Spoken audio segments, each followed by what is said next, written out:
దేవుని బిడ్డలు ధైర్యాన్ని అలవర్చుకోవాలి, చాలా జాగ్రత్తగా ఉంటాయి.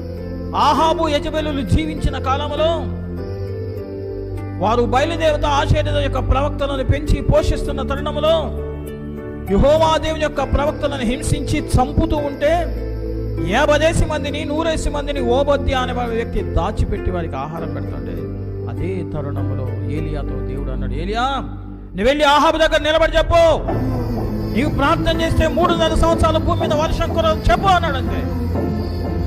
అప్పటికి ఆహాబు తన కట్టబడిన దేవుని ప్రవక్తలను హింసిస్తున్నాడు, ప్రవక్తలను చంపుతున్నాడు.